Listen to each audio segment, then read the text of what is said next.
Okay, we're reading Out of My Mind. We are on chapter 10. Penny wakes up every morning asking for her doodle, a soft brown stuffed animal that might be a monkey or maybe a squirrel. It's so beat up, nobody knows for sure what it really is. She drags it everywhere. Doodle, she cries if it's been caught in her blanket. Doodle, she cries if it's right next to her. Of course, it sounds more like doo doo when she says it. That makes Dad crack up. I smile when I hear footsteps outside my door, big ones and little tiny ones. My mom and Penny. And Doodle, of course.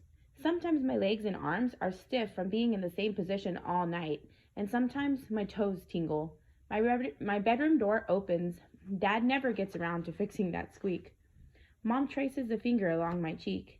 Maybe she's checking to see if I'm still breathing. I am.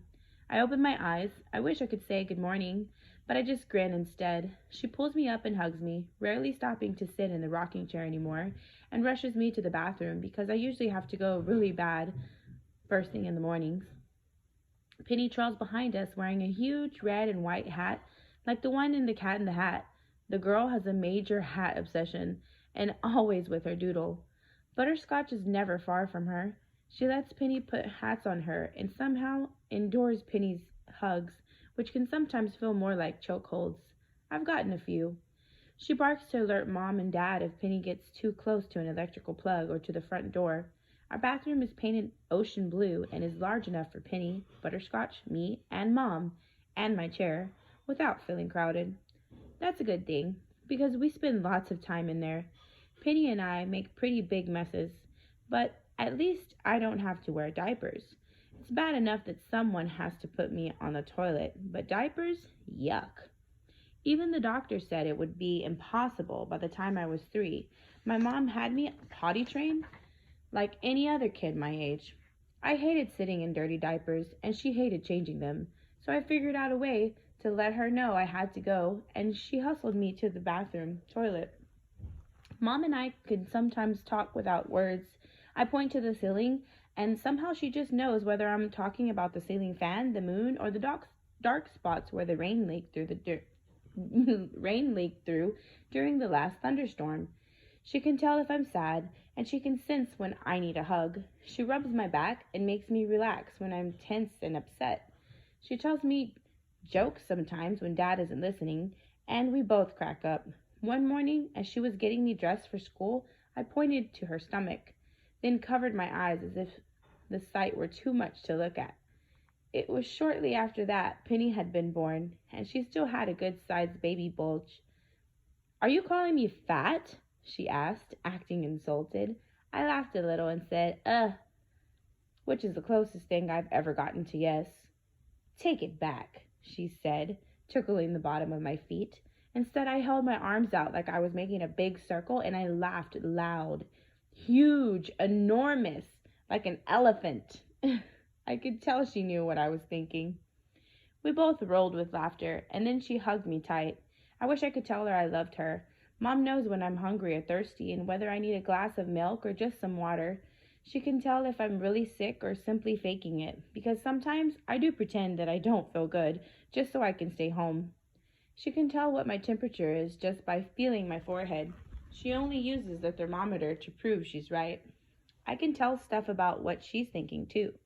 By the end of the day, after she's been at the hospital all day, then fixed dinner, then bathed Penny and me after putting me in bed, I can tell she's kind of reached her max.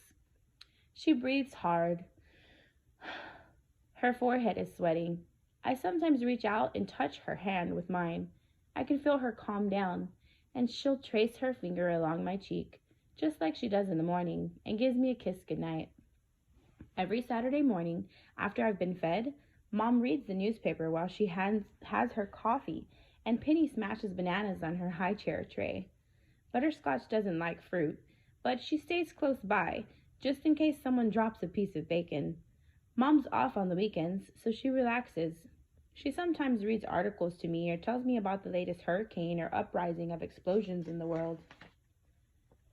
"More fighting in the Middle East," she says. "I've seen it on TV. Bombs and tears and faces of fear. There's a new Superman movie coming out soon," she reads as she shakes the newspaper flat. Maybe we can go catch the matinee. I love superheroes. I guess Superman's my favorite because he can fly. How great would that be? Mom reads me the comic page also. I like Garfield. Garfield's cheating on his diet again, Mom says.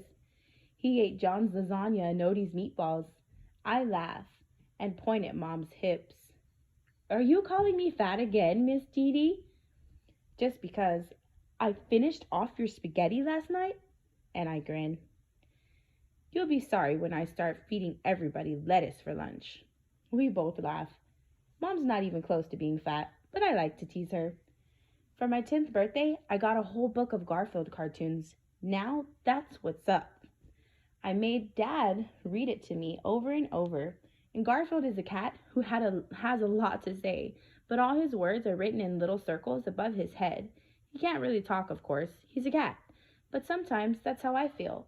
Like, wouldn't it be cool if I had somebody to write the words over my head so people could know what I'm thinking?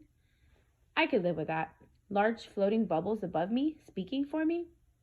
Wouldn't it be cool if somebody could invent a bubble talking machine before 5th grade starts in a couple of weeks?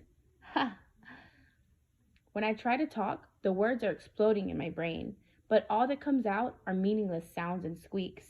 Penny can say lots of words and pieces of words, but my lips won't come together to make even a simple sound like that. So most of my noises are vowels.